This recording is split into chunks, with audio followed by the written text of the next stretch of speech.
Hello and welcome back to Rick's Flicks, or if it's your first time here, go ahead and click that subscribe button. But we're off on another solo theme park adventure today. I know, I like them better with Nikki too, but she can't make it. But regardless, we have a vlog to do and we need to start it right now.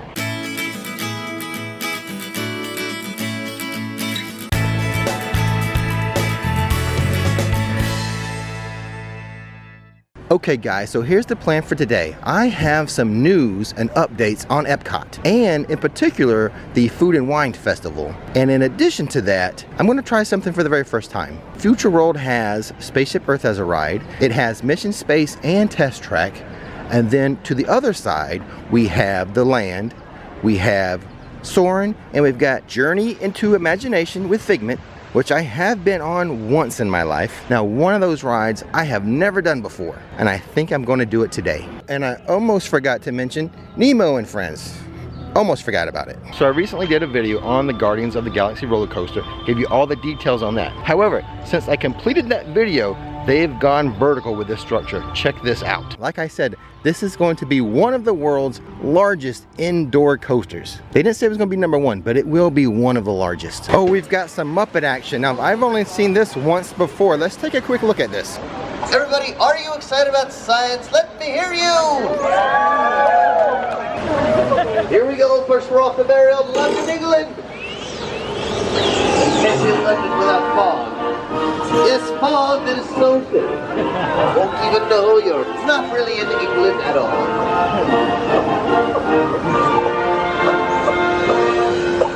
Okay guys, without further ado, I'm about to head on Living with the Land for the very first time. Let's go check it out. Of all the forces at work on the land, humans have had one of the most profound effects. Scientists from Epcot and the U.S. Department of Agriculture are exploring innovative ways to produce bountiful harvests like papaya, bananas, cacao, coffee, and rice. When we mention farming, you probably don't think of fish. But fish farming, or aquaculture, accounts for nearly half of all the seafood consumed globally. Okay guys, I've done it. For the very first time, I've ridden Living with the Land. So what did I think? Well, if you've seen enough of my videos, then you know I'm a thrill rides kind of guy. But that's not to say I don't like some slow rides. My favorite slow ride of all time was the Great Movie Ride, which of course is gone now. But this ride was okay, it was interesting. It's a good way to get out of the heat, you know, slow things down a bit, take it easy. So it's good from that standpoint. A couple interesting facts about this ride. Nikki and I have grown our own pineapples before, and they take a long time to develop, but they are worth it. They are so delicious when you grow them on your own. And then another interesting fact I want to point out about me is they had a section for fish, and they had a catfish farm. And for the first 12 to 13 years of my life, my father was a commercial fisherman here in Central Florida, fishing for catfish. He would go to the lakes, use trout lines, so he would catch, you know, between 100 and 200 pounds of catfish a day, and I would help him clean and gut all those. So I spent the first 12, 13 years of my life cleaning and gutting about 100 to 200 pounds of catfish a day. I tell you what guys, now that we've finished that ride, let's take a walk around and let me tell you a few things. I don't know if you can see behind me, but we have the jammers going on, and I do believe my contract with Disney requires me to film footage of the jammers anytime I see them.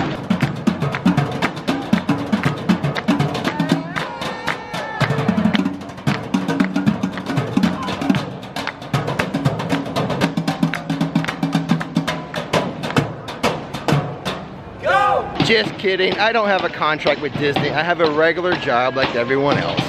Okay guys, before we head over to World Showcase, Monorail, part of the news that I have has to do with the Festival Center, so let's walk over here, take a look at it. Disney has likely confirmed that the Wonders of Life Pavilion will play host to the Festival Center this year for the Food and Wine Festival. And with the roof renovation nearing completion, that seems to be true.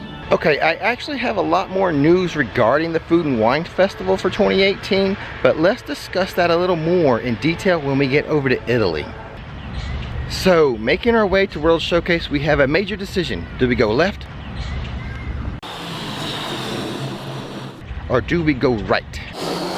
I think we'll go left because I have some news about Canada and I want to save that till the end. Stopping off here in Mexico, I am a bit surprised we have not heard anything about this transforming into a Coco exhibit or a Coco ride instead of the Three Amigos. I thought for sure that would happen. We'll see though. And just to prove I don't have a contract with Disney, I am not going to film the Mariachi Cobra today. But I will check on the wait time for Frozen for you guys.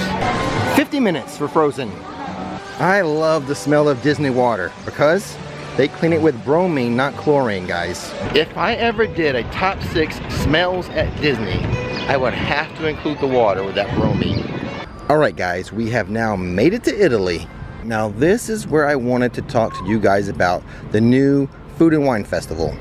Why? Because this, I think, is the prettiest section of the park, and I can give you some pretty images as we discuss the news. So the 2018 Epcot Food and Wine Festival is going to run from August 30th to November 12th. There's going to be some new food. There's going to be a new Brunswick slider, which is slow braised beef brisket, a pot roast style, with horseradish cream, crispy fried onions on a potato roll, with pickled vegetables on the side.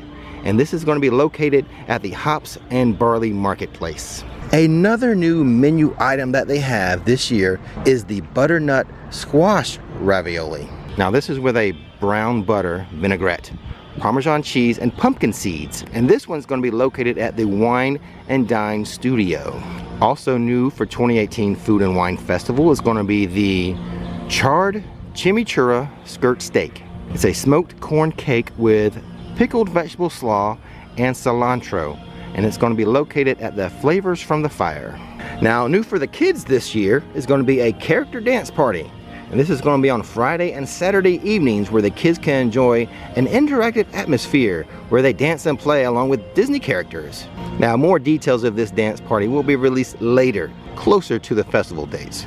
Also for the kids, there's going to be the Junior Chef Kitchen presented by Krusty's. I love those waffles and pancakes. This is where children can become chefs and get to eat what they make in this family-friendly, complimentary experience every Saturday at the Festival Center. And here's a new thing the adults will be very interested in. It's a Sunday brunch with chef. Start your day in the most delicious way with a brunch buffet, followed by a conversation with a distinguished culinary television personality. So the cost of this is going to be $129 per guest. And the times of this Sunday brunch are going to be from 11:30 a.m. to 1:30 p.m. I don't recognize any of these chef names except Art Smith, who created the Homecoming restaurant in Disney Springs. The only other celebrity chef that I know of is Gordon Ramsay, and he's not here. He's plenty busy with his other TV shows. Now, regarding the Eat to the Beat concert series, here's a few things. Here's just a couple, 2 or 3 that I want to mention. Sheila E. will be there. 98 Degrees with Nick Lachey. Nikki kind of likes Nick Lachey. And then Jim Belushi and the Sacred Hearts will also be performing, along with some other groups. Okay guys, that's pretty much the extent of my knowledge for the 2018 Food and Wine Festival, but more information to come. I may or may not catch this today. I'm undecided. Stay tuned and find out. Well guys, I am desperately hungry. Not desperate enough for the Liberty Inn though. Don't do it. I ate there once before and swore I would never do it again.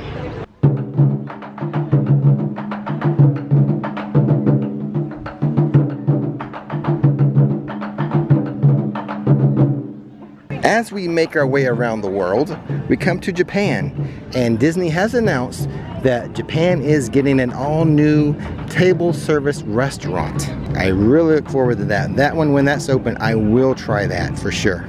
Disney says it's going to be a signature dining experience inspired by the natural beauty of Japan. But no opening dates have been made available yet. So stay tuned, it's to come.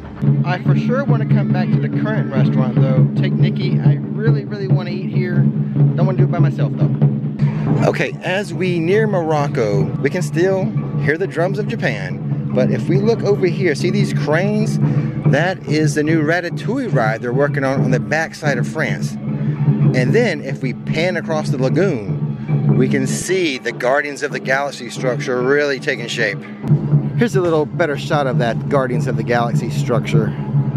Clear shot right over the lagoon. And actually, here's a little better shot of that Ratatouille ride. There's the new structure. There's France. And there's Morocco. So at one time there was some talk about a Mary Poppins or perhaps a Brave attraction coming into the Great Britain area. I haven't heard anything in a while on that, so who knows how true that is. And it wouldn't be a big attraction, it'd be something small. So guys, the main reason why I might not catch that Guardians of the Galaxy show is because there's new entertainment coming to Canada. The Blueberry Grass Band is going to be replacing Alberta Bound on the Mill stage here in Canada. Alberta Bound will have their last performance on Sunday, June 10th. So if you guys haven't seen them yet, you're not going to see them. It's too late. They're already gone. And the Blueberry Grass Band is going to be taking over on June 13th. Okay guys, that little trip to Canada is going to end it for today. A little trip around the world. And it's going to end it for my day here at Epcot. I still didn't get anything to eat, but I'll get something on the road. And with that, I'm going to leave you to the sounds of the Blueberry Grass Band. She